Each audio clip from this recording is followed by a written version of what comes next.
เมื่อคืนดังมากนะดูว่าเมื่อคืนผมไม่ค่อยได้นั่นเท่าไหร่พศรู้จักไหมพศแปลว่า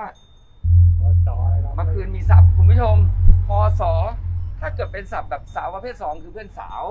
หรือพี่สาวแต่แกบอกว่าพศคือพระสงฆ์ต้องถามอาจารย์ปอว่าท่านมกเยอะนี่ตอนนี้เราอยู่ที่วัดสร้อยทองแต่ก่อนชื่อวัดอะไรนะซ่อนทองใช่ไหมใช่ครับเก่าเนาะพ่อเหลืออายุปังมากเลยนะเนี่ยเกือบ200 ปีใช่ครับเก่ามากนะฮะนี่ก็พี่อะไรฮะสวัสดีก่อนผมพี่แจ็คครับพี่แจ็คนะครับพี่แจ็คเป็นขาใหญ่อยู่ในวัดนะฮะไม่ถึงขนาดลูกนั้นขาก็รู้ไปวันนี้อย่าบอกให้เขารู้นะเมื่อคืนนี้แบบเขาสร้างประวัติศาสตร์200,000 กว่านะฮะวิวเวอร์ทันทีนะฮะหมายถึงดูพร้อมๆกันเลยเมื่อคืนเขาแบทเทิลกันไปจะไปบอกแกรู้บุกถ้ำสวัสดีครับบุกถ้ำพระหน่อยฮะเมื่อคืนเขาสร้างกระแสอะไรกันนักกันหนาฮะเมื่อคืนเขาไล่กันตรงไหนอะไรกุฏิใครคุณผู้ชมเราคิดการเราทิ้งการเมืองไปเลยนะพี่นะเรามาดูพระอันนี้กุฏิจันทร์คุณผู้ชมนะนี่ฮะหนึ่งในคู่กรณีเมื่อคืนจริงๆเราเจอกันนะแต่ไม่ได้บอกว่าเขาจะมาโอ้เราขึ้นไปมานี่เราถึงกุฏิท่านแล้วพระอาจารย์อยู่ไหมพระอาจารย์อุ้ยถ้าเปิดมาพระอาจารย์อยู่อะโอ้โหพระอาจารย์สมปองแกแบบยุ่งมากวันหนึ่งแกมีงานเยอะแกไปแล้วนี่ห้องแกนะครับ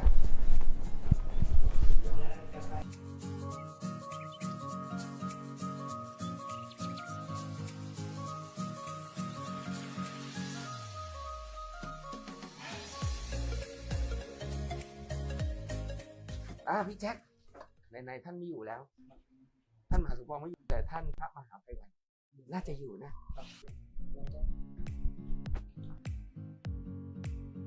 เดี๋ยวแกเทศให้ฟังสัก1 นาทีโอ้เดี๋ยวจะมีโอกาสได้ฝากลูกชายไปทำงานบ้างได้จบอะไรอ่ะลูกชายผมไม่กลัวงานด้วยเป็นลูกศิษย์อยู่กุฏิพระมหาสมปองอายุอะไรโอ้ลูก8-9 ขวบโอ้พี่8-9 ขวบคุณผู้ชมฝากงานกันแต่เนิ่นๆเลยฝากไว้ก่อนพี่นึกว่า20 กว่าตอนนี้จบแล้วมาเลยผมได้คุณผู้ชมอยู่แถวใกล้ๆก็ได้เอ็งจะตามมาเลยเอาแสงตรงนี้พี่ได้ตรงนี้แฟนคลับเราก็มีทุกที่นะรู้จักคำว่าพศไหมก็มหาไพวันกับพระสมปองพศเขาบอกว่าเพื่อนสาวคุยกับการพวันโยมเดินขึ้นไปแล้วก็อยู่ตรงบันไดพาไปหน่อยดิครับแกดูไม่เป็นไรไปเลยน่าจะอยู่ใจเย็นๆมาดูสถานที่เกิดเหตุหลวงพี่อะไรครับหลวงพี่มงคลชัยหลวงพี่มงคลชัยชื่ออะไรนะเลย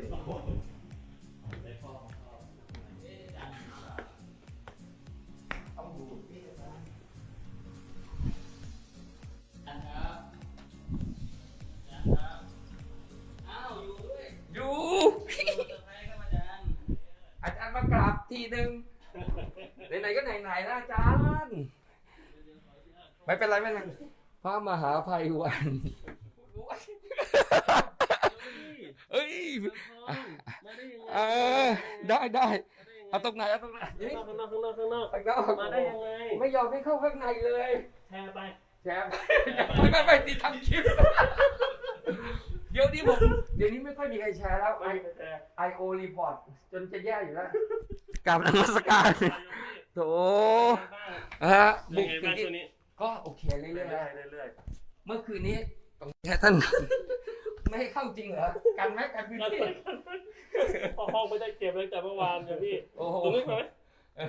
เนี่ยสุดยอดนะฮะเมื่อคืนนี้สร้างประวัติศาสตร์นะฮะพศสมปองตอนนี้ไม่อยู่พศสมปองไม่อยู่ดูแต่พศไพวันนะฮะ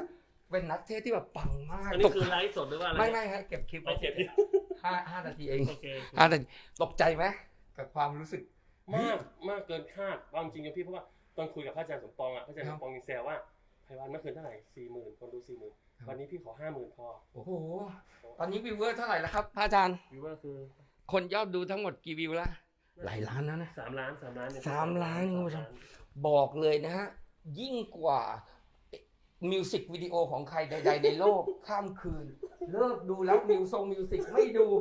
นะฮะ อย่าว่าแต่มิวสิกดูก็คือเมื่อคืนมิวสิกก็ยังต้องเข้ามาดู ใช่ผมก็เข้า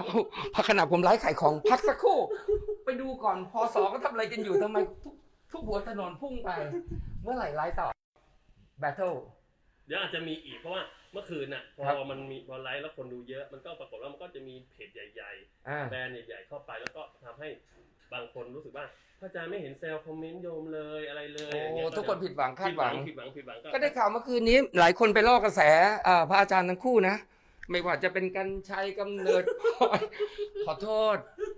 คนดังทุกหัวถนนพุ่งตรงมานี่เลยนะฮะ คือกำลังจะทำรายการใหม่อย่างพี่ ครับผม ทำรายการที่ว่าอย่าหาว่าพระสอน อ๋อสอนเถอะช่วงนี้ต้องสอนหน่อยอาจจะไม่กวนพระอาจารย์มากอวยพรท่านนายกประยุทธ์หน่อยครับว่าไหนๆก็ผ่านเรียบร้อยแล้วฮะ พี่ ฮะ ไหวไหม ยามอะไรนะ พี่ไหม ยามอะไรนะ ยามเหนื่อยยามท้อเปลี่ยนยามเถอะฮะ โอเค ถือว่าเป็นข่าวดีเรื่องข่าวอะไรก็ไม่รู้นะแต่ที่แน่ๆคือโหวตเรียบร้อยผ่านแล้วนะฮะให้พระอาจารย์ร่างกายแข็งแรงอยู่เป็นเพื่อนคนไทยแบบยามที่แบบมีแต่ความทุกข์พูดตรงๆนะตอนนี้หลายคนก็ทุกโควิดทุกเศรษฐกิจทุกหงุดหงิดใจทุกอะไรก็แล้วแต่เนี่ยฮะมาเมื่อคืนเนี้ยพระอาจารย์ทั้งคู่รู้ไหมว่าคนไทยหัวเราะไม่ใช่แบบเล่นตลกนะฮะแต่ว่ามันได้ความรู้สึกที่เฮ้ยบางมุมเราก็มีความสุขมีอะไรจะฝากกับท่านผู้ชมอวยพรสักนิดหนึ่ง ทำไมอยากให้ทุกคนมีความสุข ขออนุญาตนั่งนะฮะ อันนี้คือเป็นเรื่องเป็นกิจกรรมคืออยากจริงๆคืออยากให้ทุกคนมีความสุขในที่ทุกคนในที่มาถึงโยมพี่ด้วย ครับ อาตมาด้วยอยากให้ทุกคนมีความสุขเพื่ออะไรเพื่อให้มันมีพลัง ครับ พลังที่เราจะเอาไปใช้ต่ออยู่ต่อสู้ต่อทำอะไรในที่เป็นสิ่งดีๆต่อชีวิตอ่ะถ้ามันมีทุกอย่างแต่มันไม่มีพลังอ่ะจะมาว่า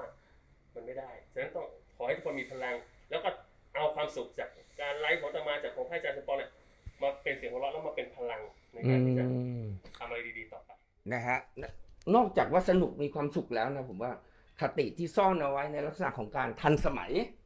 เราก็สามารถเอามาปรับใช้ได้นะฮะก็คอยติดตามต่อไปนะพระอาจารย์เอาให้ปังนะจะรอดูแบบพระอาจารย์กับพิมพ์ริพายใครจะสูงกว่ากันเดี๋ยวไลหน้าผักอบอาจจะเข้าแล้วฮะพิมพ์ริพายก็ทำสถิติไว้1 ล้านพระอาจารย์นะฮะ1 ล้านเชื่อผมเชียร์พระอาจารย์นะฮะขอบคุณนะครับ